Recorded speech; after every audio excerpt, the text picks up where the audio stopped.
Oke, saya mute all dulu, saya buka dulu, sudah jam 8. Dan ini direkam, insya Allah mudah-mudahan bisa jadi manfaat juga. Oke, Assalamualaikum warahmatullahi wabarakatuh. Selamat malam Bapak Ibu sekalian, teman-teman, sahabat amazing dimanapun Anda berada. Sebelum kita mulai, mari kita berdoa bersama-sama menurut agama dan kepercayaan masing-masing. Semoga Zoom meeting malam hari ini bisa bermanfaat buat kita semua, bisa bermanfaat buat juga orang-orang lain di sekitar kita supaya mereka bisa teredukasi. Dan memang niat kenapa kita bikin webinar ya Zoom meeting malam hari ini supaya teman-teman bisa mengedukasi teman-teman yang lain. Mari kita berdoa menurut agama dan percaya masing-masing, dipersilahkan.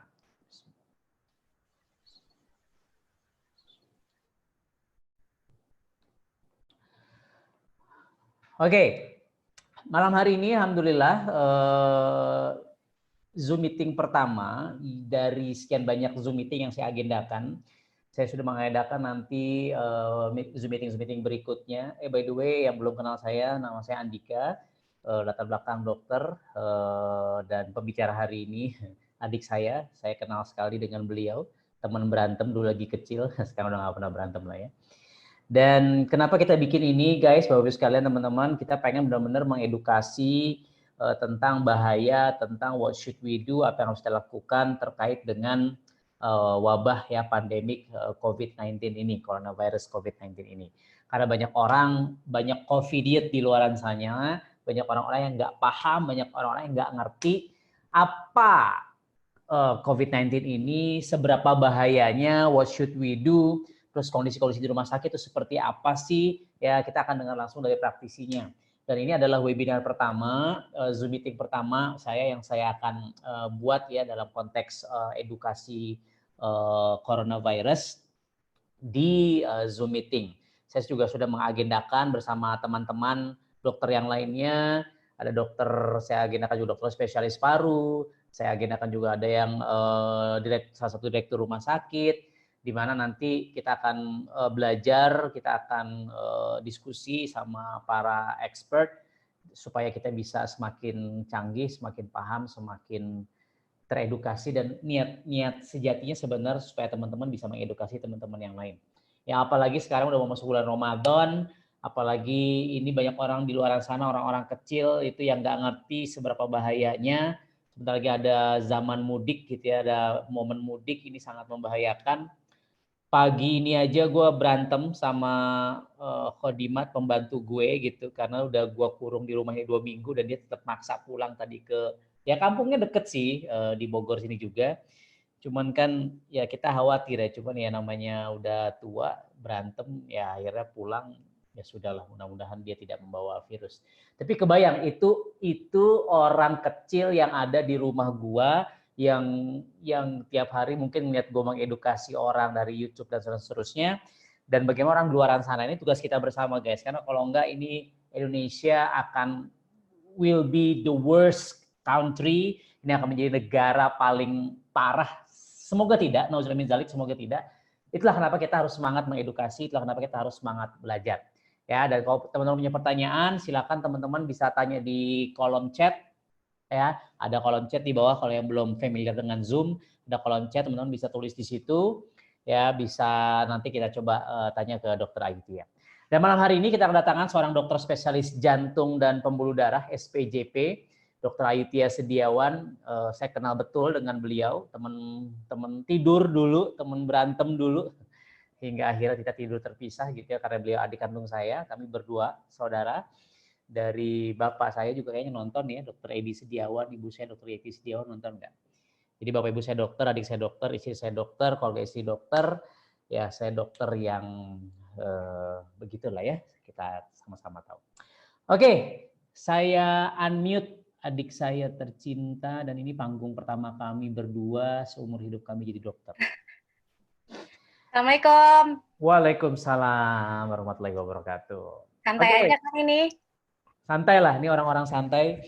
Lihat aja, ada yang sambil makan, ada yang sambil tiduran mungkin, ada yang sambil ngupil, jangan-jangan. Pastikan tangannya bersih ya, cuci tangan pakai sabun dulu. Tuh pegang-pegang hidung tuh nggak boleh tahu. Wes tenang, karena di sekitar saya sudah ada ini sanitizer strong acid, jadi boleh ngupil-ngupil dikit. Oke, ada yang dari Bogor, dari Lampung, dari Garut, Masya Allah. Coba tulis di kolom chat dari mana aja nih. Saya lihat ada yang dari Kendari juga tadi, ada yang dari Bandung, ada yang dari mana-mana ya. Kayaknya ada Tirando Music Vivo. Ya tercatat ada 100-an orang, ada hampir 200 orang yang daftar. Cuman kita broadcast, kita japrin satu persatu linknya hanya ke 100 orang gitu. Jadi memang kita hanya membatasi 100 orang terlebih dahulu, kita tes, mudah-mudahan dari 100 orang ini akan menggulung lagi ke lebih banyak orang lagi. Itu dari Nah, Mojokerto, dari Makassar tuh. dari Makassar. Dari mana lagi? Cimanggis, Sulsel, Depok, Sulsel. Sulsel, Mojokerto, Wajo, Cikarang, Ridwan, Panda 5 Jakarta hadir. Wih, mantap. Panda 5 itu teman SMA saya, itu Jakarta artinya. Banda Aceh. Jadi Ayu, kita bicara teman-teman dari Aceh sampai dari ujung ke ujung lah ya, mudah-mudahan. Dari ini mudah-mudahan jadi amal jariah buat Dokter Ayu. Silakan Amin. kenalkan diri terlebih dahulu. Siapa sih Dokter Ayu Tia ini? Lulusan mana sih? Dokter jantung itu apa sih? Terus praktek di mana? Cerita dulu dong kondisi di rumah sakit Ayu berpraktek gitu. Kondisinya seperti apa gitu? Seheboh apa sebelum kita bicara tentang what is COVID-19 gitu ya? Oke. Halo semua teman-teman dari Zoom meeting ini. Nama saya Ayu Tia Putri Sediawan. Saya Yuk, ini kita namakan Zumba. Zoom oh meeting bersama Andika. Zumba. Oke deh. Biar sehat gitu. Oke. Anyway, saya lulusan Fakultas Kedokteran Indonesia. Saya ya S1 dan S2-nya di FKUI. Saat ini praktek di Rumah Sakit Siloam Asri Duren 3 di Jakarta, dua-duanya, sama Rumah Sakit Mayapada Hospital Lebak Bulus.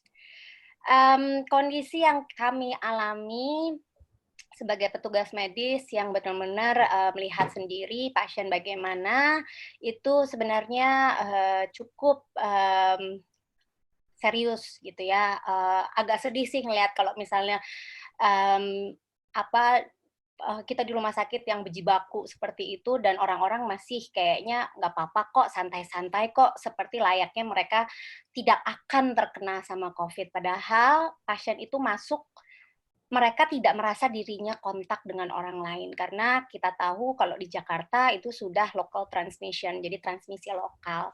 Jadi pasien datang dia merasa tidak dari luar negeri pun, merasa tidak kontak sama orang luar negeri pun, orang asing, tapi tetap ternyata menunjukkan kondisi yang sangat buruk dalam waktu yang sangat cepat, dan kita langsung jadikan pasien tersebut dengan tracing ya, kita langsung jadikan PDP dan ternyata positif. Jadi memang itu mereka nggak merasa apa memang mereka nipu apa mereka nggak mau ngaku sebenarnya kebanyakan kondisinya?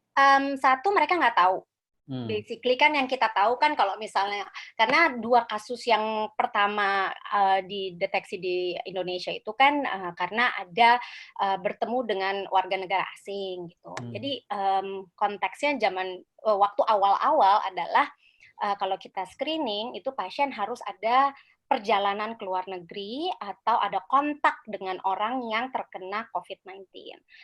Nah, sayangnya dengan penyebaran COVID-19 ini yang sangat eksponensial, jadi artinya sangat luar biasa sekali penyebarannya. Kadang-kadang kita ketemu sama orang yang nggak sakit, yang kena ketemu sama orang yang lain, yang ternyata dia adalah carrier, dan dia tidak merasa bahwasannya dia ketemu sama warga negara asing, padahal orang yang lainnya itu yang menyebarkan virusnya kepada beliau gitu. Jadi not necessarily harus ada kontak, ada perjalanan ke luar negeri, itu enggak sekarang gitu. Jadi pasien datang ya cuman demam-demam aja tanpa ada sesak nafas berat gitu, enggak sebelumnya. Nah, tiba-tiba pada perawatan langsung seseknya langsung perburukan gitu. Jadi mungkin mereka mengira itu kayak flu biasa awalnya. Ini kan gue kayak lagi demam-demam gitu ya. Betul. That's the thing. Jadi it's kind of hard for us untuk detect karena ya at the end of the day kita sekarang sudah local transmission. Ini untuk kasus di Jakarta ya. sudah local transmission gitu. Jadi udah terlalu banyak kasusnya sebenarnya kalau yang aslinya ya sepertinya. ODP-nya terlalu banyak. Gitu. Maksud local transmission itu apa sih? Local transmission tuh bukan kasus imported. Imported case tuh adalah yang dari luar negeri. Ada orang datang ke luar negeri membawa virusnya, atau ada warga negara Indonesia pergi dari luar negeri datang ke Indonesia dan membawa virusnya, itu imported cases. Tapi kalau local transmission adalah orang yang di kita udah menularkan ke sekitar-sekitarnya. Dan yang sekitarnya ini kan akan menularkan ke sekitarnya lagi, akhirnya menularkan lagi. Can you imagine itu seberapa cepatnya spread-nya kalau seperti itu? That's why it's very important untuk kita stay at home, untuk di rumah aja, untuk social distancing, karena kalau enggak bahaya banget gitu. Oke, guys, catat, stay at home, physical distancing, social distancing, ya, supaya bisa memutus rantai distribusi, rantai penyebaran ya si virus COVID-19. Sebelum kita bicara lebih jauh, Hyut, coba tolong jelasin what is virus sih sebenarnya? Benar nggak sih virus ini self-limiting disease, bisa sembuh sendiri? Terus kayaknya kalau emang orang dengar bisa sembuh sendiri, terus orang jadi ya makanya jadi abai gitu loh. Yes, betul. Jadi kalau virus itu memang sebenarnya at the end of the day itu tergantung dengan kekebalan tubuh kita. Jadi that's why kenapa ada yang terkena COVID tapi dia tidak menunjukkan gejala, atau dia terkena COVID-19 tapi dia menunjukkan gejala ringan, gejala sedang, sampai gejala berat. Nah itu semua tergantung kondisi pasien masing-masing. Nah sekarang masalahnya ini adalah sekarang masalahnya kenapa COVID ini sangat begitu hebohnya? Kenapa kok heboh banget nih si COVID ini? Padahal dia kan virus. Kalau kita daya tahan tubuh kita bagus juga udah nggak apa-apa. Karena penyebarannya yang begitu besar gitu. Karena penyebarannya begitu masif.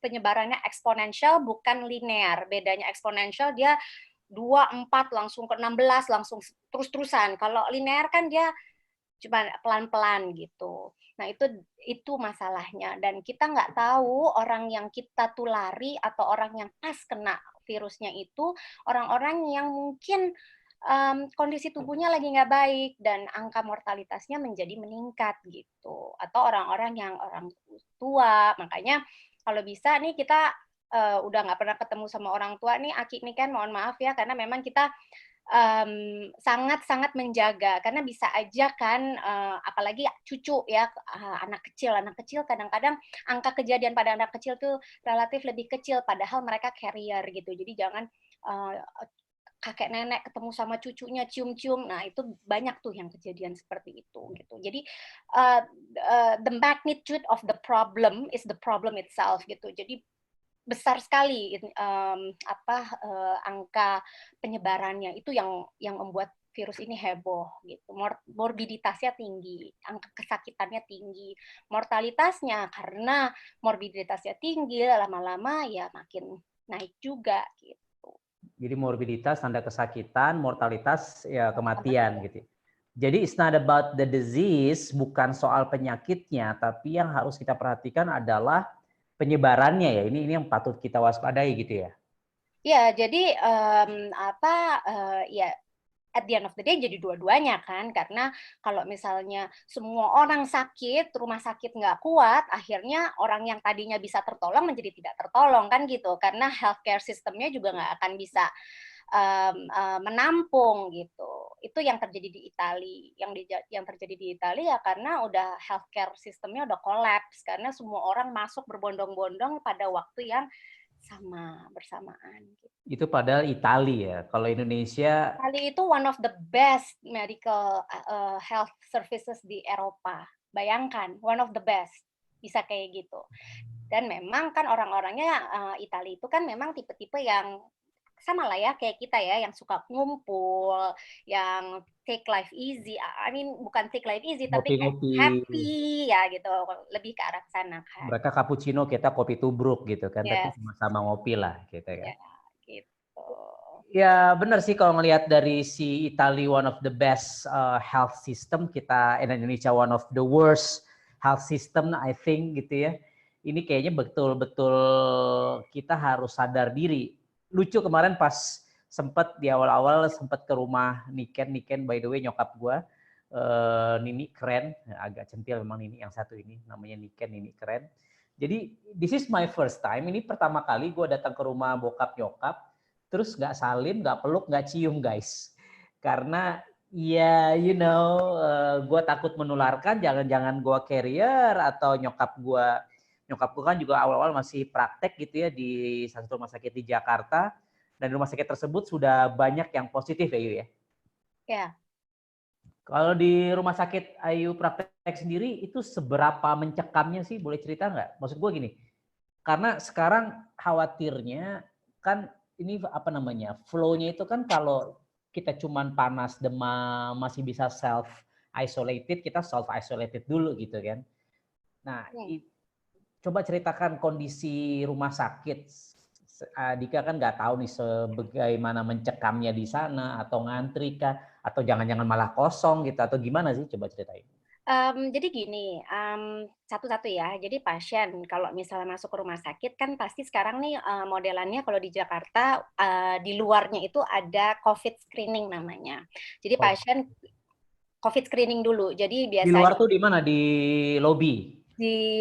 Ada tergantung rumah sakitnya, ada yang di depan UGD, ada yang di depan lobi, tergantung seberapa besar rumah sakitnya. Tapi anyway, pasien biasanya masuk itu udah di screening dulu untuk COVID. Nah, masalahnya pasien masuk ini kan nggak serta-merta langsung demam. Bisa aja pasien masuk, dia minum obat anti demam dulu sebelumnya. Ya kan, kalau kita minum obat anti demam, apa yang kita ini, in another 1 or 2 hours kan pasti temperatur kita turun, nggak lagi demam-demamnya gitu kan. Jadi kadang-kadang rumah sakit pun kecolongan untuk COVID-19 ini. Dan banyak orang yang juga misalnya gini, kondisinya adalah kalau rumah sakit tersebut bukan rumah sakit rujukan, kita harus merujuk pasien tersebut. Jadi misalnya kalau bukan rumah sakit rujukan, harus kalau dirujuk. bukan rumah sakit rujukan, kan kita nggak bisa menangani COVID-19 nih misalnya, karena misalnya ruang isolasi kita tidak cukup.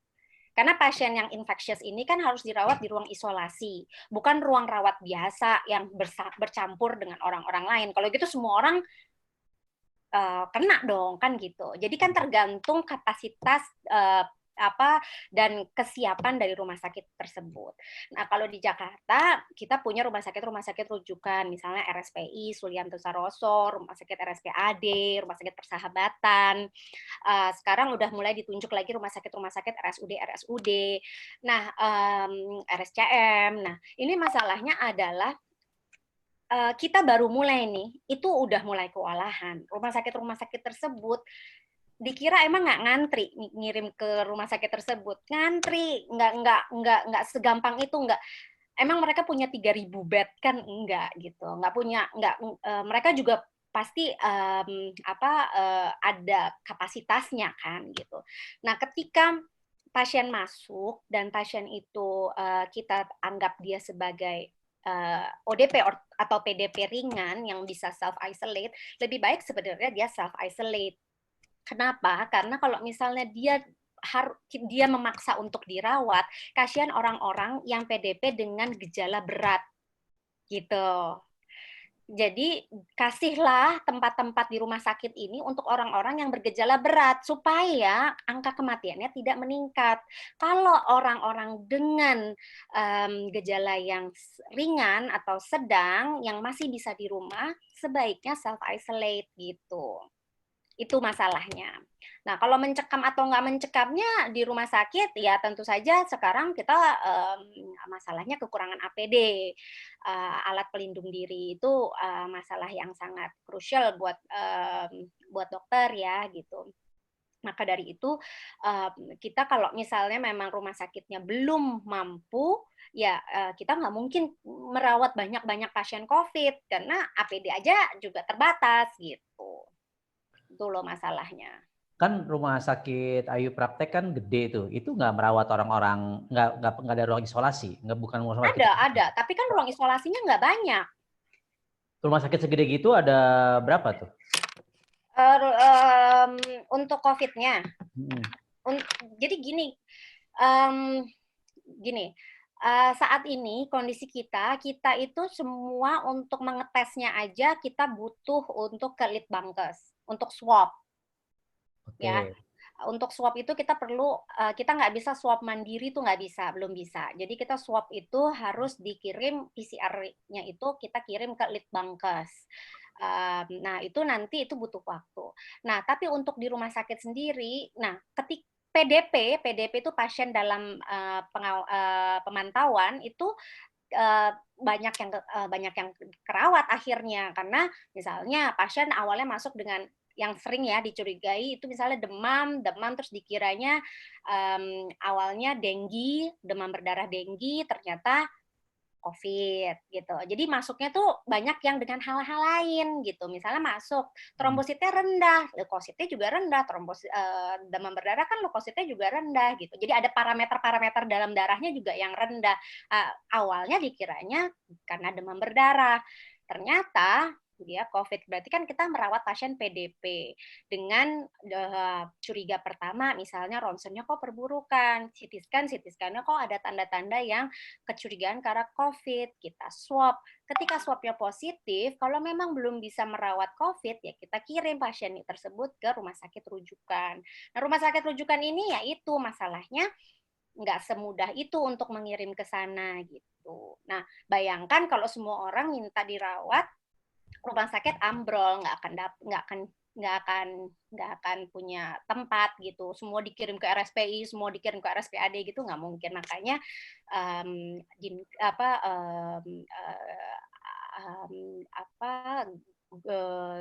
pemerintah minta rumah sakit mempersiapkan diri untuk bisa menampung COVID gitu. Jadi itu kan perlu waktu ya untuk mempersiapkan itu. Dan itu yang terjadi di Italia, di Spain, sekarang Spanyol.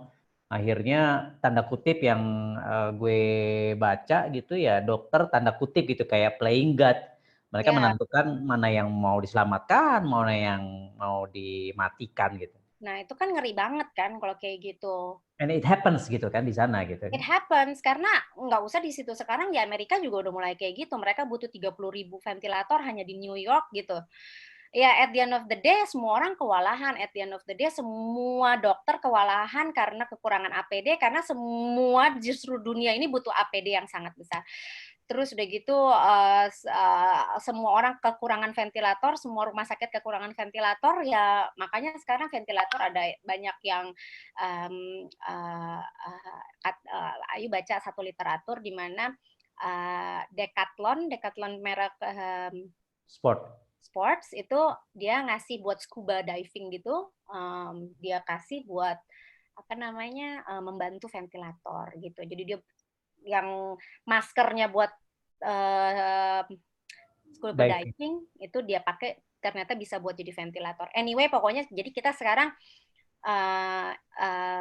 sangat dibutuhkan kreativitas untuk menolong orang. Kebayang sih Dika dengar penjelasan dari Pak Gubernur Anies gitu ya. Baru bicara bed buat ruang ICU saja itu cuman di Jakarta nggak nyampe 200-an gitu. Bayangin ya Kak, nih kita di Jakarta, pernah nggak sih ICU kosong? Nggak pernah. Itu belum ada wabah COVID aja. Belum ada wabah. Oh my God. Bayangin sekarang kayak gimana. Belum ada wabah aja ICU. Coba deh teman-teman, pernah nggak nyari-nyari ICU kemana-mana di rumah sakit di Jakarta atau di tempat daerahnya? ICU tuh penuh terus.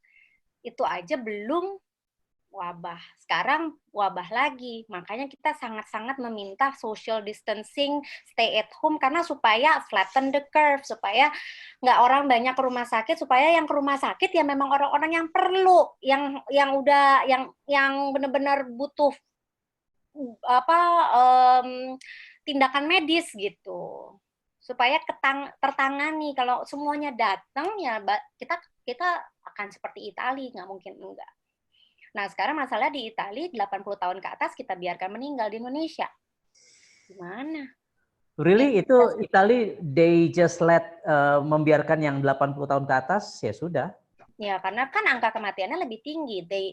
mereka lebih menolong yang angka survival rate-nya lebih tinggi dong. Ya. Tapi yang menarik kemarin saya lagi Zoom meeting juga kemarin sama teman-teman di India kemarin.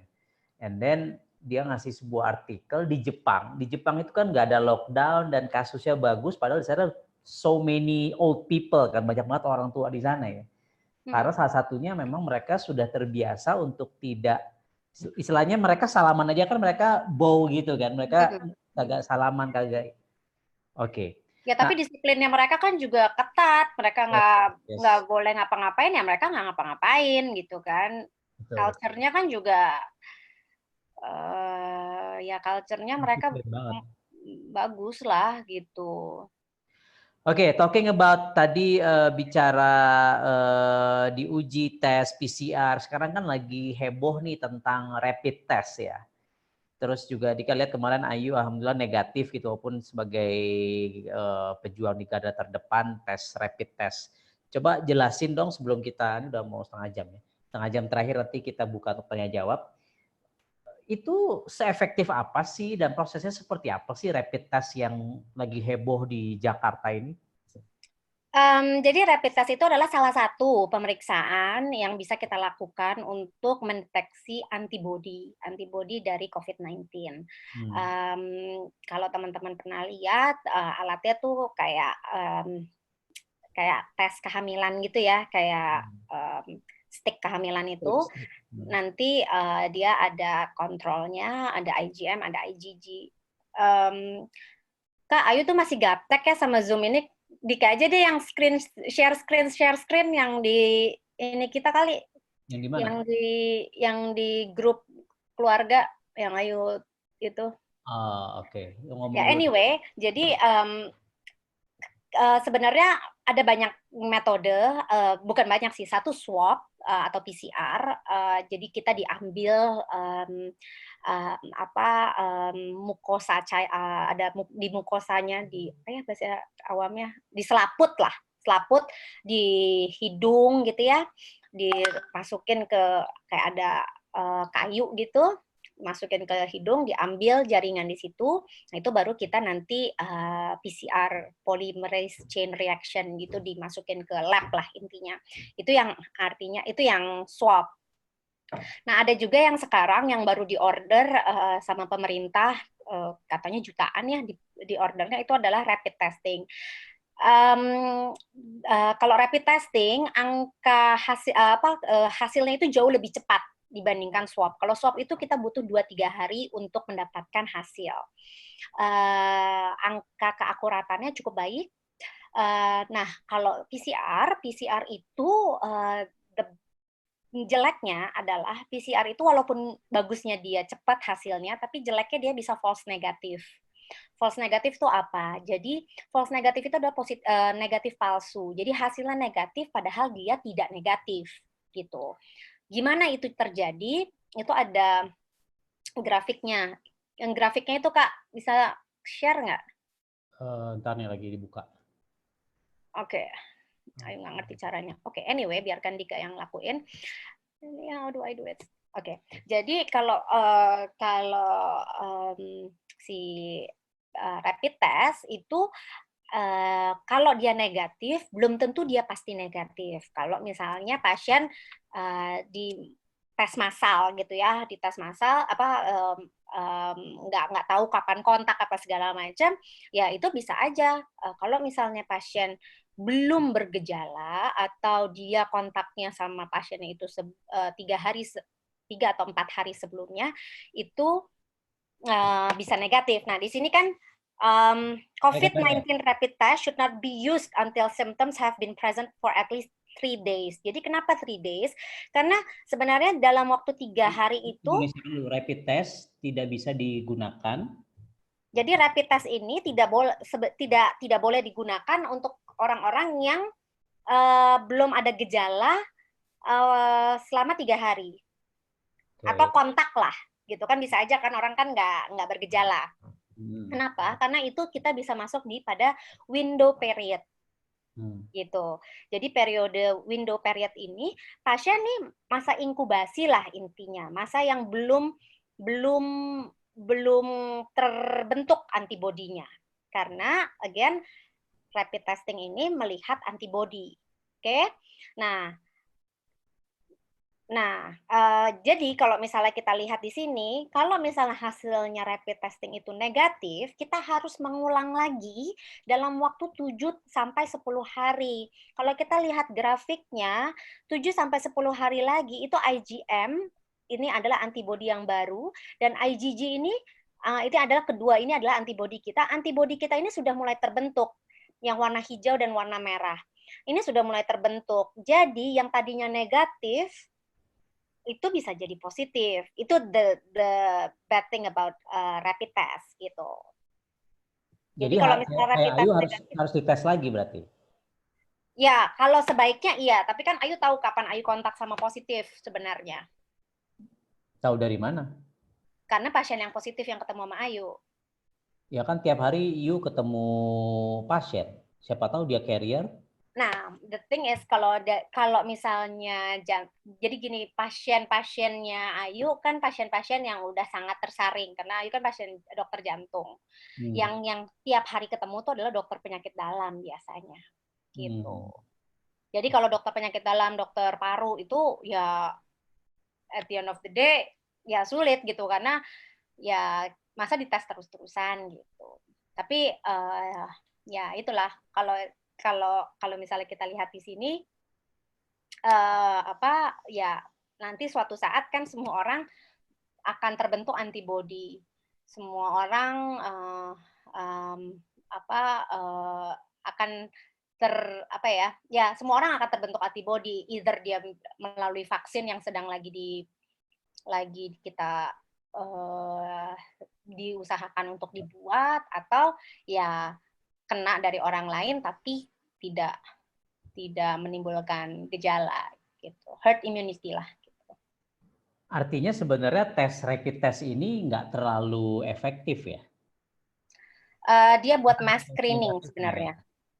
Karena ada false negatif, ada apa tadi false negatif. Ya. That's why itu Dokter Erlina, dokter paru di Rumah Sakit Persahabatan sebenarnya nggak mau kita pakai rapid test, pengennya swab semuanya.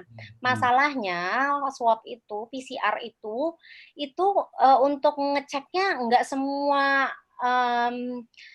semua lab bisa gitu. Jadi kalau kita menunggu, kita nggak punya fasilitasnya lah intinya gitu. Fasilitas kita nggak memadai untuk bisa mass screening untuk swab, semua di swab kayak di Korea Selatan gitu. Ya, we don't have that. Karena nggak punya laboratoriumnya. Ya, kita kan sekarang mass screening swab cuma di Dinkes sama di FKUI sama di Eijkman gitu. Jadi hasil swab itu dikirim ke sono dulu. Yes. Ini ada yang di swab di Kendari nih. Yes, jadi kalau misal di Jakarta nih kondisinya, kita swab atau di rumah sakit di luar kota nih, misalnya di mana gitu, swab dikirim ke Jakarta, nanti lewat Dinkes, jadi semua orang itu jadi satu pintu gitu oleh Dinkes itu, Litbangkes yang nanti akan ngasih tahu kalau misalnya positif atau negatif gitu. Makanya ada beberapa case yang kemarin meninggal, ya dianggap dia COVID positif, hasilnya COVID positif baru selesai berapa hari kemudian setelah dikubur. Meninggal.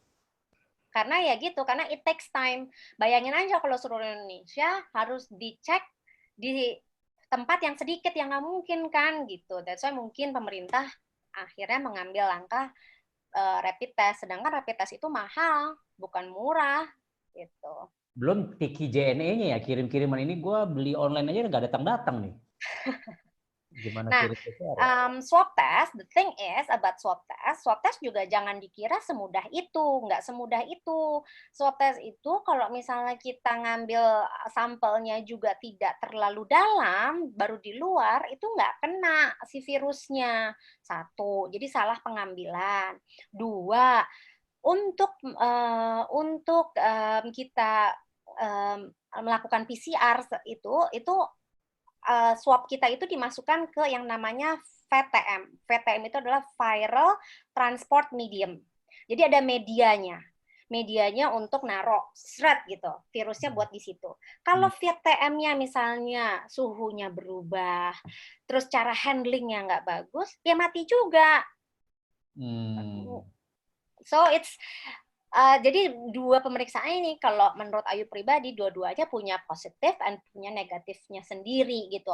That's why kenapa pada grafik ini di bawahnya kan ada PCR atau swab test, IgM dan IgG supaya kita bisa membandingkan antara PCR dan IgM dan IgG gitu, dan si rapid test. Nggak hanya PCR saja atau nggak hanya rapid test saja. Kalau dua-duanya bisa dilakukan ya that's the best skenario gitu. Ini kan dibaca di newsdetik.com nih bahwa sejak tanggal 24 Maret di Jakarta itu dilakukan rapid test buat orang-orang yang memang didahulukan gitu ya, tenaga kesehatan dan seterusnya. Ternyata positif 121 orang, negatif 10.338 orang. Jadi 10.000 negatif, 121 positif. Nah, 10.000 ini kan quotes unquote it harus could diulang. be positif kan sebenarnya. Harus diulang 7 hari lagi. Which is kayaknya mereka nggak akan datang untuk ngulang, betul nggak? That's the thing, makanya agak sulit nih kayak gitu, gitu. Agak ini. Tapi ya kalau kita nunggu swab, gimana? Litbangkesnya bisa tutup, datang 10.000 swab sehari, gitu. Yes, oke. Sudah jam 23.08, kita lihat pertanyaan-pertanyaan. Kita lihat dari si kolom chat dulu kali ya. Oke, atau kalau ada yang mau nanya langsung, coba di di kolom chat itu bisa raise your hands. Jadi saya bisa ngundang teman-teman. Saya menunggu yang raise your hand, saya coba baca pertanyaan.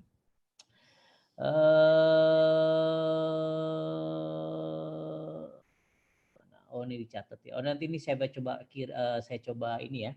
Saya rangkum tulisannya, saya save biar teman-teman bisa lihat ini. Berarti yang di Korsel yang tes massal itu tes swab, bukan rapid dok. Ya. Ya, kalau di Korea Selatan drive-thru malah keren banget.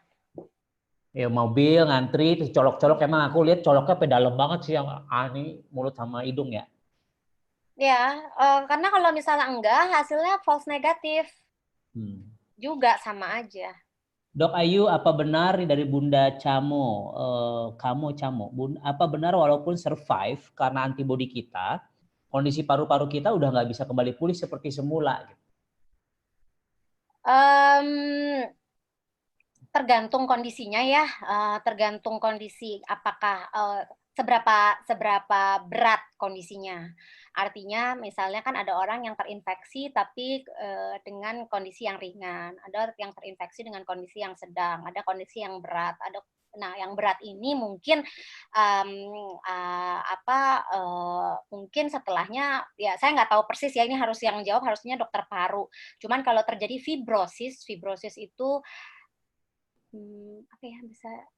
fibrosis itu ada jaringan parut ya, jaringan parut pada paru-parunya, jadi sudah ada jaringan yang mati di paru-parunya, jaringan yang sudah tidak bisa berfungsi dengan baik lah intinya gitu. Kalau memang kondisinya berat, jadi jangan sampai kondisinya berat sebenarnya. Jadi lebih baik, sangat-sangat lebih baik adalah mencegah daripada mengobati. Jadi kalau memang sudah terjadi sesak nafas berat, kemungkinan besar itu pneumonia ya, radang paru, dan dia berat karena si fibrosis itu ya, paru-parunya jadi ada jaringannya yang menahan dia untuk bisa kembang kempis gitu ya. Ya, beratnya nggak hanya pneumonia, tapi ARDS, Acute Respiratory Distress Syndrome. Jadi respiratory distress. Jadi nggak bisa nafas lah intinya. Jadi distress nafas itu apa ya? Berat kondisi nafas. Nggak bisa nafas, gagal nafas. Nah itu. Menurut Anda, Bu Dokter, dalam kondisi sekarang ini yang sudah terlanjur kebablasan kondisinya seperti di Indonesia, apa langkah terbaik yang harus dilakukan oleh warga negara dan juga dari pemerintah, kata Bapak Aditria S. Kalau menurut saya pribadi, ya kita karena penyebarannya di sini sangat-sangat luar biasa, terutama di Jakarta, ya yang paling paling baik adalah nurut nurut untuk nggak kemana-mana, untuk di rumah aja, untuk physical distancing, untuk social distancing, untuk melimitasi pergi-pergi apapun. Kalau misalnya memang tidak bisa work from home atau ini gitu. Kalau bisa sih, menurut saya akan jauh lebih baik adalah karantina wilayah karena kebayang nggak sih di Jakarta begitu besarnya kalau kita nanti Lebaran, kalau Paskah, kalau apalagi ya Ramadan gitu ya, terus pada keluar-keluar ke daerah, ya pasti di daerah akan exponentially naik semua angkanya, percaya deh. Ya itu yang terjadi di Italia kan. Yes. Nah di Italia tuh gitu awalnya ditutup di satu kota yang memang zona merah, mereka malah udah disuruh work from home, di school diliburkan, sekolah diliburkan, mereka bertamasya deh tuh ke daerah-daerah, ke kota di luar kotanya. Ya di luar kotanya menjadi merah semua akhirnya, zona merah semua gitu. Apa benar pasien dengan diabetes lebih mudah terjangkit, kata Ibu Alia Syakila Rizky? Iya, betul. Karena pada orang-orang dengan diabetes, imun sistemnya, sistem kekebalan tubuhnya kan berkurang. Jadi lebih rentan untuk terjangkit penyakit. Salam, saya Mona dari Bandung. Dok Ayu, olahraga apa selama public distancing yang bisa kita lakukan?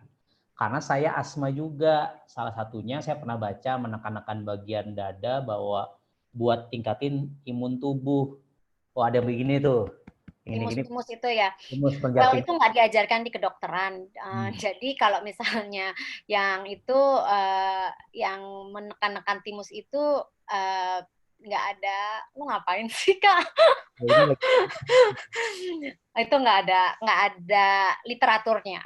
Anyway, untuk olahraga, any olahraga boleh ya kalau asma tergantung alergennya apa ya. Kalau misalnya alerginya dingin ya mungkin tidak berenang di air yang dingin misalnya menjadi asmatis misalnya. Atau ya semua olahraga boleh kok gitu. Dan jangan lupa kalau pada pasien asma ini dari Perhimpunan Dokter Paru itu menyatakan bahwasanya pada pasien asma tetap harus kalau misalnya memang dapat semprotan kortikosteroid tetap harus diberikan. Jadi mengurangi asmanya. Karena ketika COVID menyerang pada pasien-pasien asma kan lebih susah ya nafasnya, lebih berat kondisi parunya gitu. Oke. Jadi intinya lockdown ya, karantina wilayah tadi kalau menurut Karantina wilayah. Jadi ada perbedaan ya kalau nggak salah antara lockdown. Ini nggak tahu sih permainan bahasa ya antara pemerintahan. Tapi anyway katanya sih perbedaan antara lockdown dengan karantina wilayah. Karantina wilayah itu ekonomi di daerah itu masih bisa berjalan. Jadi misalnya karantina wilayah Jakarta, Jakarta aja yang nggak boleh kemana-mana, nggak boleh keluar. Jadi kayak lockdown tapi di satu daerah, tapi di situ ekonominya masih bisa berjalan gitu. Kalau lockdown, kalau benar-benar kata-kata lockdown kan tidak boleh ada kegiatan sama sekali gitu. Jadi ekonomi berhenti dan pemerintah harus mensuplai kebutuhan makan rakyatnya. Itu kan yang berat buat kita pemerintah gitu. Jadi kalau misalnya memang apapun sih kalau bagi kami medis pokoknya intinya yang kita nggak mau adalah penyebaran begitu besar, semua orang datang ke rumah sakit kolaps. Ya udah terus kita ya udah kayak sekarang di New York dan kayak di Italia gitu. Jadi benar-benar ya udah kolaps aja semuanya, mau masuk juga udah nggak bisa, mau dokter-dokternya juga pada dirumahkan, dokternya juga banyak yang meninggal, perawat apalagi, yang kayak gitu-gitu loh. Nah, itu yang kita nggak mau sama sekali. Jadi kalau bisa, kalau semua orang di rumah saja, mengurung diri di rumah, dan itu tidak menyebar kemana-mana, kan itu kita bisa mengurangi angka kesakitan dari COVID ini di Indonesia. Ya, sekarang yang di Indonesia, kalau di Bulgaria itu udah banyak perawat dokter yang resign.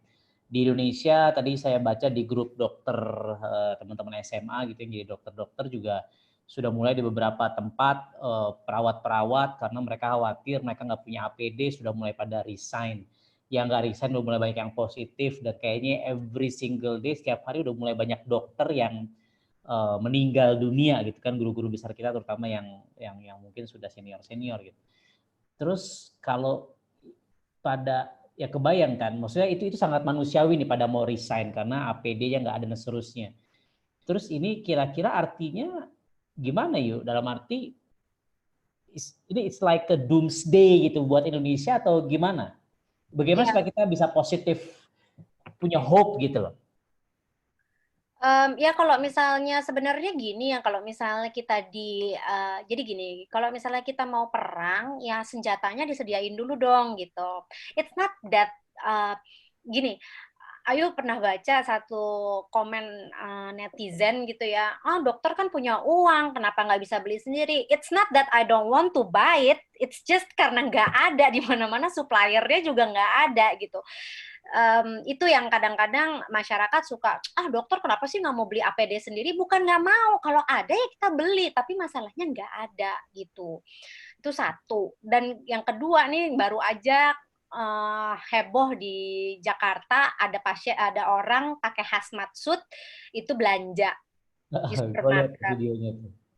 Itu kan gila banget gitu, maksudnya kita setengah mati depan pasien kita COVID, kita nggak bisa pakai baju itu karena nggak ada, terus and then ada orang yang pakai itu ke supermarket. Itu tuh yang kayak gitu-gitu tuh yang kayak bikin, ya ampun, orang-orang kok nggak ngerti apa ya ini hazmat suit itu nih emang penting banget buat orang-orang yang memang ber, berinteraksi langsung sama pasien-pasien yang COVID gitu. Tapi Ya, intinya sih kalau misalnya apakah bagaimana doomsday apa segala macam, ya kita sangat-sangat tidak mau ke arah sana. Artinya ya kita sebisa mungkin untuk creating our own APD gitu. Jadi ya seperti Dika tahu, Ayu bikin sendiri face shield itu karena ya bagaimanapun Ayu punya keluarga, kalau bisa semaksimal mungkin yang Ayu bisa adalah tidak membawa penyakit dari rumah sakit ke rumah gitu. Jadi sangat-sangat berat gitu buat Ayu kalau misalnya Ayu apapun yang Ayu bisa lakukan, misalnya Ayu bikin face shield sendiri, bikinin buat teman-teman, bikinin buat perawat-perawat gitu, sama beli sepatu boot sendiri, beli goggle sendiri apa segala macam, karena ya itu memang kewajiban Ayu untuk melindungi keluarga Ayu di rumah gitu. Jadi kebayang guys, ini adik gue praktek di rumah sakit yang besar lah ya. Terus bikin face shield itu dari plastik gitu ya kemarin ya. Ini nih ya. Kayak dari sampul plastik, dibolongin pakai masker. Ini dia. Nah, coba liatin. Itu bikin sendiri. Oh, ini udah agak bagus. Yang kemarin kayaknya hancur banget. Yes. Jangan menurunin kredibilitas gue dong. Oh, oke. Sip. Ya kebayang di daerah gitu kan. Wow. Dan lucunya kemarin temen gue juga dokter ada di daerah, rumah sakit Anda jadi rumah sakit rujukan. Jadi rumah sakit rujukan nih, ada di suatu daerah nih teman Dika dokter yuk. Dokter spesialis dia di daerah tersebut. Dan rumah sakitnya itu nggak punya alat ronsen yang memadai, nggak punya ruang isolasi, itu di daerah loh. Can you imagine gitu. Ini kalau kita nggak bergerak bersama guys yang lagi nonton Zoom meeting ini akan sangat memperburuk keadaan. Oke, pertanyaan lagi.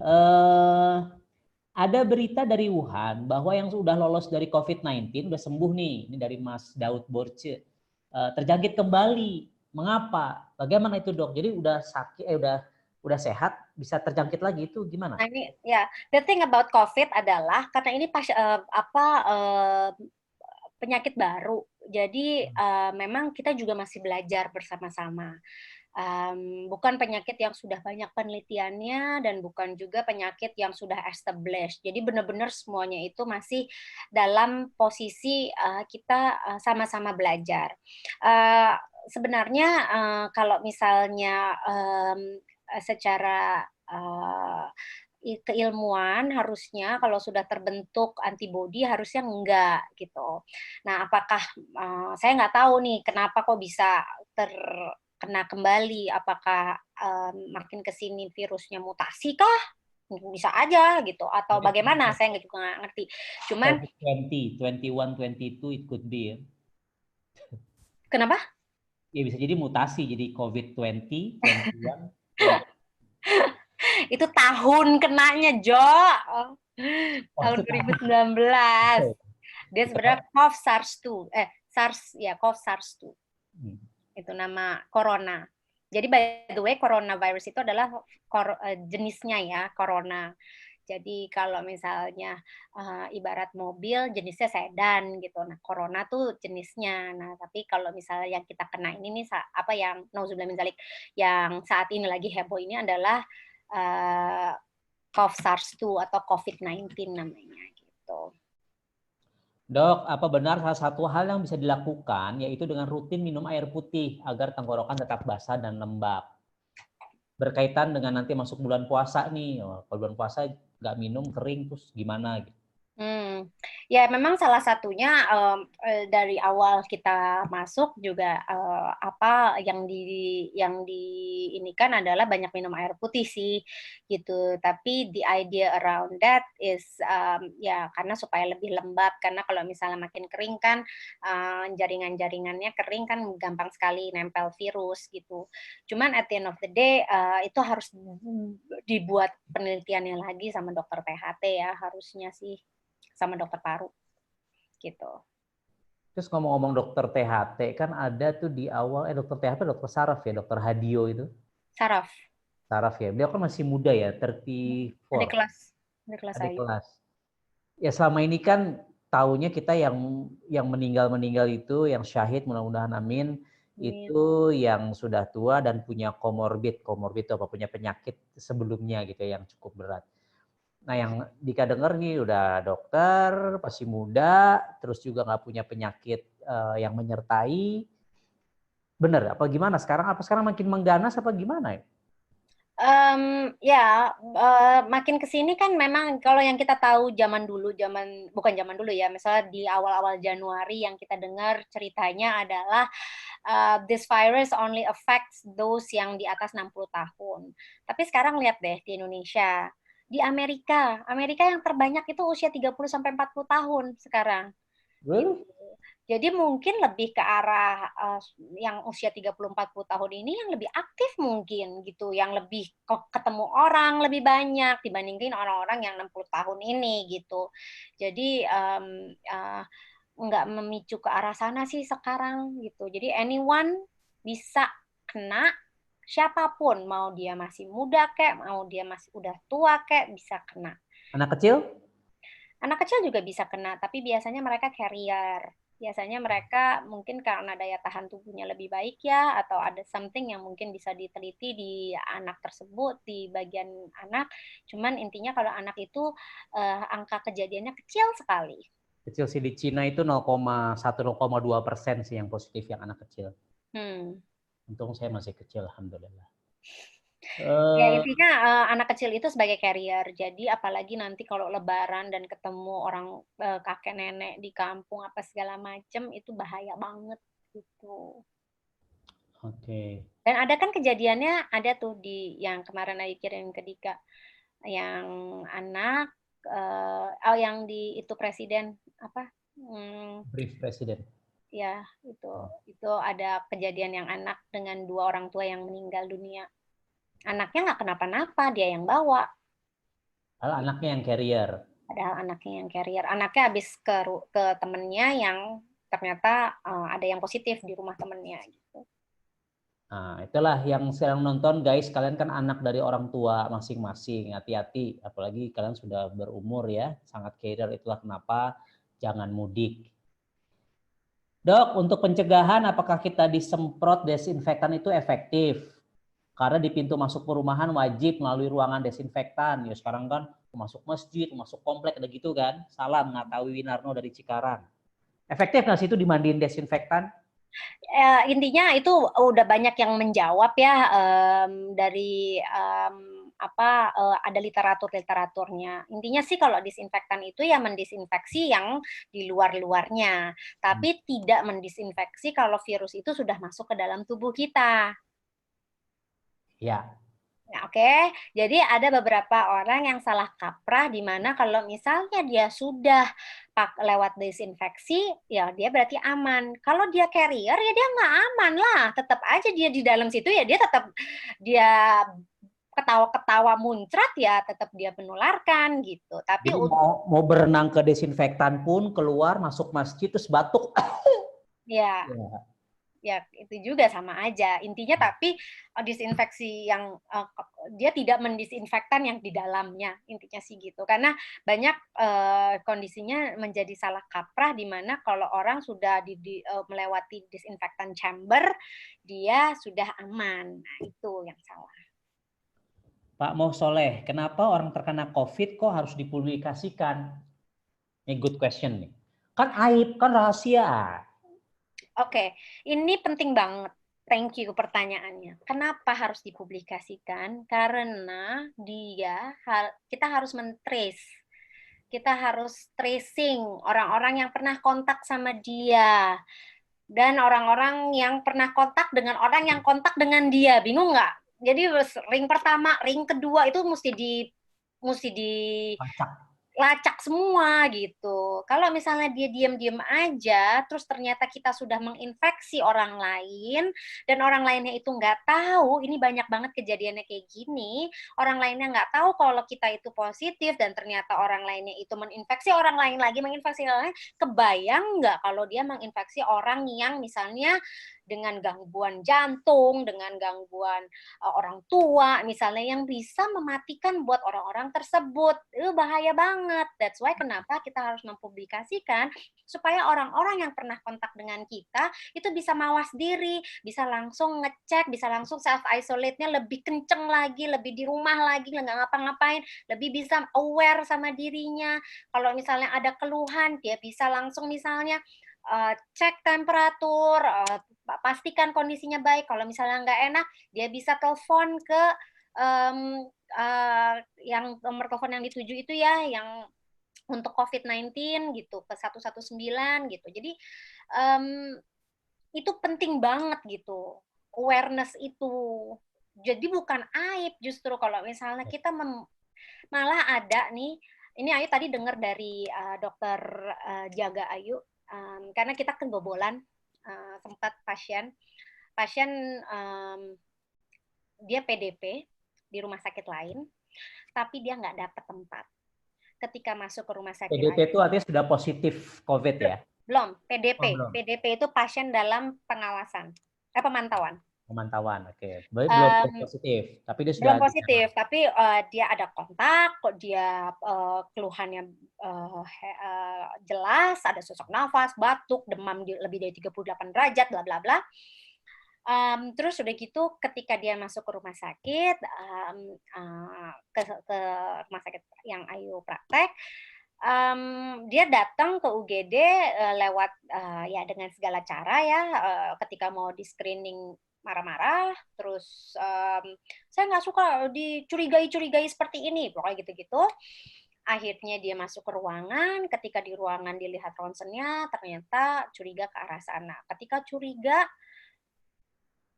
kita langsung heboh. Ketika kita langsung heboh, dia baru bilang, salah satu keluarganya, maaf ya dok, ini sebenarnya sudah dianggap PDP di rumah sakit A, cuman nggak dapat rujukannya. Jadi kita lepas, kita pindah ke rumah sakit B gitu.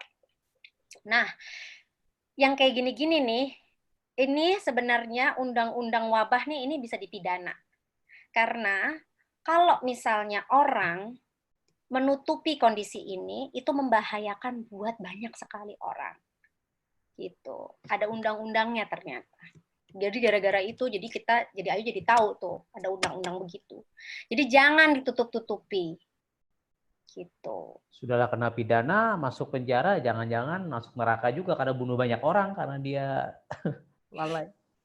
Nah itu sebenarnya kita nggak perlu malu ya kalau misalnya kita kena, karena kan ini penyakit, bukan penyakit yang apa ya, bukan sexual transmitted disease gitu, bukan penyakit yang kita juga nggak ada yang mau kena penyakit ini gitu. Dan penyakit ini bukan penyakit melihat golongan, bukan penyakit orang Prince Charles aja kena gitu kan, maksudnya orang seperti itu gitu bisa kena, Prince Charles dari Inggris aja kena gitu. Jadi maksudnya kita nggak perlu malu, justru kita harus memberikan awareness kepada orang, gue kena nih, lo coba ya tolong cek gitu, misalnya kayak gitu, sangat lebih social responsible gitu dibandingkan orang yang terus malu-malu, udah saya nggak ngasih tahu aja. Nah itu bahaya banget. Dan kabar baiknya sebenarnya 80% terselamatkan kan sebenarnya. Iya, kan again it's a matter of our immune system kan gitu. Yes. Cuman kebayang nggak orang yang kita nggak ngasih tahu, malu gitu misalnya, and then terus udah gitu kita menutupi, dan ada orang yang ketemu sama kita langsung, misalnya orang tua, terus tiba-tiba orang tua tersebut malah jadi meninggal tiba-tiba gitu, atau perburukan tiba-tiba, atau dia menginfek lagi orang lain gitu. Jadi domino efeknya tuh besar. Dok Ayu, do you think we should avoid ojol to minimize the impact? Kita boleh nggak masih naik Gojek, Grab gitu? Masih boleh? Kalau memang sangat, maksudnya naiknya tuh as in sebagai penumpang. Sebagai penumpang. Kalau memang harus ya pakai masker. That's the best thing that you can do. Nggak harus pakai jas hujan apa segala gitu. Kan pengemudinya di depan madep sana ya, emang dia batuk ho gitu ke kita, itu kurang ajar banget, enggak kan? Kan dia kan akan ke depan batuknya. Batuk kan ke depan, cus, anginnya kan ke belakang, set gitu. Kan pakai helm, makanya helmnya ditutup, makanya naik ojol naik pakai helm, nggak boleh nggak pakai helm. Helm full face guys, kalau naik ojol ya. Atau lo dorong supirnya, lo bawa motornya, itu lebih aman ya. Aman. Semprot-semprot strong acid ke hidung dan mulut, tenggorokan, bisa kan bunuh virus COVID-nya? Nah, ini saya jawab nggak bisa. Walaupun memang strong acidic itu sudah ada penelitiannya tentang bisa membunuh virus, tapi bukan COVID-19. Jadi saya harus mendeklar ini tidak bisa membunuh COVID-19. Dokter, bisakah kita bentar lagi ya, udah jam 9 guys. Bisakah kita bisa tahu nama-nama serta lokasi tinggalnya dari pasien positif atau PDP atau ODP gitu? Biar kita bisa. Di Jakarta ada aplikasinya. Jadi di Jakarta udah ada aplikasinya, udah ada dot-dot merah gitu, rumah yang positif gitu. Jadi either rumah atau kecamatan. Kecamatan sih pasti ada, tapi waktu itu Ayu pernah lihat kok ada dot gitu di petanya. Yang paling aman sih sebenarnya kita harus mengasumsikan semua orang di sekitar kita positif gitu ya. Betul. Itulah kenapa yang tadinya orang tanda kutip jangan pakai masker kalau masih sehat, karena masker itu di save memang buat para tenaga kesehatan atau orang yang memang rentan atau yang lagi sakit. Sekarang ini itu udah kayak sebuah keharusan, kita yang sehat pun kalau keluar harus pakai masker. Tapi maskernya kan bukan harus surgical mask, bukan harus masker bedah. Maskernya kan bisa masker yang lain, at least menutup at least menutup lah gitu orang untuk tidak langsung kena ke kita gitu. Jadi masker kain buat orang yang sehat oke ya? Boleh. At least ya, itu. Buff tuh kalau yang naik motor tuh tahu buff nggak yuk? Yang gitulah. Ya. Itu oke juga berarti ya? Nggak apa-apa, tapi kan poin pertamanya adalah physical distancing. Gitu. Oke. Jadi jangan kita pakai masker tapi kita nggak physical distancing, itu juga nggak boleh dong gitu. Sebisa mungkin kita physical distancing sama orang. Kalau kita perlu berpergian, kalau bisa memang kita sejauh mungkin sama orang. Nah tadi pertanyaan yang untuk naik ojol itu ya uh, Ayu agak susah jawabnya karena nggak semua orang juga nanti Ayu bilang nggak boleh naik motor kan juga nggak bisa. Pada kondisi-kondisi tertentu kan orang juga harus naik motor gitu kan, nggak bisa kayak gitu gitu. Tapi sebisa mungkin kita proteksi diri kita ketika kita apapun. Dan untuk supir-supir ojol itu juga mereka juga harus memproteksi dirinya, jangan-jangan mereka ketularan dari penumpangnya, bisa aja kan gitu. Bukan bukan it's a two way street gitu. Orang bisa infect kita atau kita bisa infect orang. Makanya kita selalu berpikir orang lain itu dan kita itu bisa menginfeksi semua orang gitu. Jadi makanya kita harus benar-benar proteksi diri kita dan proteksi orang lain dengan kita pakai masker. Kalau misalnya kita pakai masker kan kalau kita bersin kan juga nggak ke orang lain kan gitu. Kita Yes, yes. memproteksi orang lain. Ya, artinya kita harus harus mengasumsikan bahwa orang-orang sekitar kita adalah seorang carrier, which is membawa positif virus. Artinya kalau saya nih guys, saya sharing aja, kalau saya lagi keluar, satu masker, terus di tas saya ada sanitizer, strong acidic water, kebetulan saya pakainya, and then ada sabun. Saya juga bawa sabun cair kemana-mana, begitu lihat wastafel, cuci tangan, karena sabun ini alkali gitu ya, dan kebasahan ini bisa menghancurkan dinding sel si virus hingga mati. Jadi di tas saya itu ada sanitizer, ada sabun, ada masker. Ya saya tanda kutip paranoid aja kalau udah harus keluar gitu. Jangan lupa kacamata. Wah, itu yang lupa saya. Kacamata hitam boleh? Boleh. Oh, Karena yes. kan dropletnya itu kan nggak hanya ke hidung atau ke mulut. Kalau misalnya bersin terus and then it goes into your eyes gimana? Kalau masuk ke matanya Dika gimana? Gitu. Oke, berarti gue harus beli kacamata putih, kacamata bening ya. Ya sebaiknya ya kalau misalnya emang mau full protection ya gitu caranya.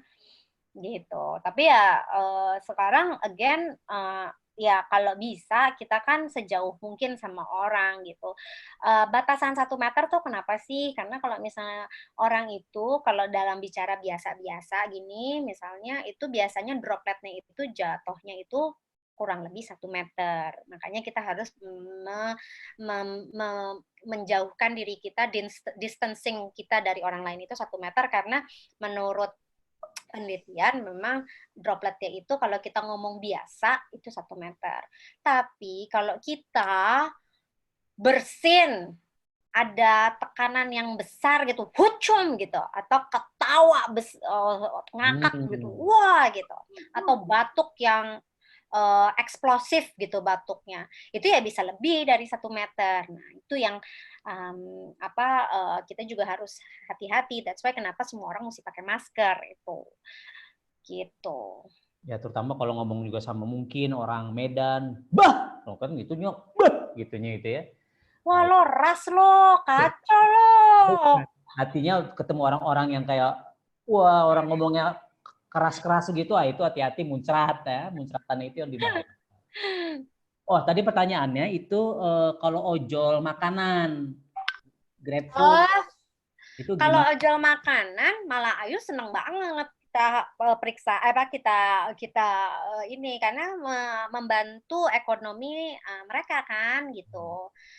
Yang dengan seperti ini pasti pemasukan mereka pasti berkurang. Jadi kita sebisa mungkin membantu pemasukan mereka. Tapi kalau Ayu nih, what I do itu adalah di bawah di depan rumah itu udah ngasih satu semprotan yang trot gitu.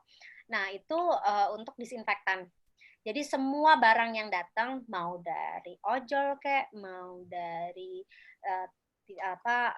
itu barang-barang online shopping kayak apa segala macam itu semua pasti Ayu semprot dulu sebelum Ya masuk sih, ke gue dalam. juga. Bahkan gue beli gorengan gitu kan, kasihan ada orang yang pisang goreng teriak-teriak dengan suara terhenyu gitu. Ya gue beli ya udah pisang-pisangnya apa segala onde-ondenya gue semprot-semprot dulu aja. Daripada ya kan. Ya, atau lo goreng lagi, susah amat loh. Nanti kalau gosongnya agak terlalu gosong kurang enak gitu. Justru. Ya goreng aja lagi mati kan karena udah panas gitu. Daripada makanan rasa anyep-anyep. Oke nih, ini nih pertanyaan terakhir deh ya, udah jam 9 lewat nih, kasihan yang fakir kuota soalnya, ini internet juga soal. Penularan selain lewat droplet, bisakah dok airborne tuh lewat udara? Nah gimana tuh? Kalau lewat udara kan ngeri juga nih. Ya, jadi kalau misalnya itu kemarin kayaknya seminggu yang lalu ya heboh akan hal ini. Itu udah dijawab sama WHO sih. Jadi maksudnya dari WHO adalah untuk yang airborne ini untuk tenaga medis. Jadi ada kondisi-kondisi di mana tindakan-tindakan medis seperti misalnya intubasi. Intubasi itu memasukkan alat bantu nafas pada pasien yang sudah gagal nafas. Nah, itu kan mukanya pasien tuh di depan muka kita dan nganga gitu kan. Pasiennya dibuka nganga gitu. Nah, itu kalau pada pasien tersebut itu mungkin sekali muncrat ke muka dokternya. Makanya anestesi banyak yang terkena kan. Gitu salah satunya. Maksudnya sangat rentan lah kondisinya anestesi, dokter anestesi itu. Jadi airborne itu maksudnya dalam arti kata itu untuk tindakan-tindakan medis kata WHO. Atau misalnya dokter gigi yang drilling-drilling gitu yang pakai aerosol, pakai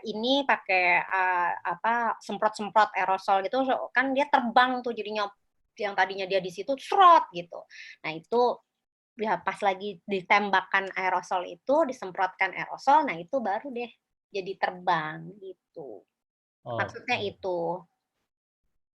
Oke, sip. Closing statement dari Dokter Ayu.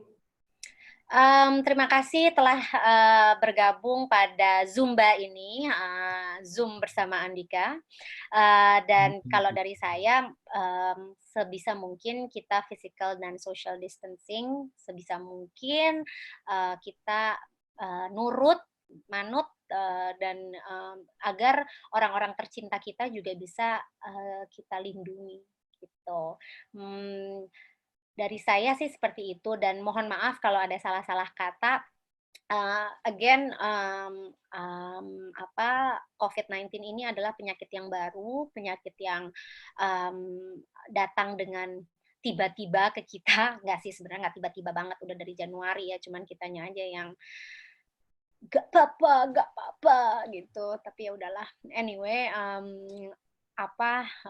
ya mohon maaf kalau ada informasi-informasi yang kurang pas, pasti akan diperbaiki lagi ke depannya karena again kita masih banyak butuh penelitian-penelitian pada penyakit ini.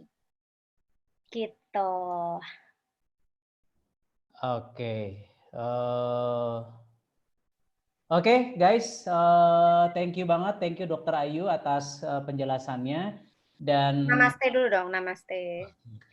Dan teman-teman semua tolong benar-benar lakukan physical distancing, tolong benar-benar lakukan jaga jarak dan lakukan protokol kesehatan karena ini benar-benar sangat membahayakan penyebarannya kalau kita nggak aware, maka mungkin kita bisa survive karena teman-teman punya imunitas yang baik, tapi kita nggak tahu dengan orang tua kita, orang-orang sekitar kita yang mungkin imunitas tubuh mereka tidak baik.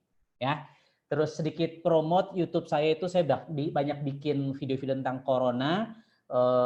Silakan subscribe ya di Amazing Life Project. Ini saya kasih linknya. Mudah-mudahan itu bisa membantu mengedukasi teman-teman di luaran sana. Oke, thank you guys. Mudah-mudahan jadi jalan manfaat, jadi amal jariah buat Dokter Ayu juga. Stay healthy guys. Stay safe, stay happy. And stay at home. Saya Andika dan adik tercinta saya Ayu Tias. Dokter Ayu. Oke, assalamualaikum warahmatullahi wabarakatuh. Bye bye.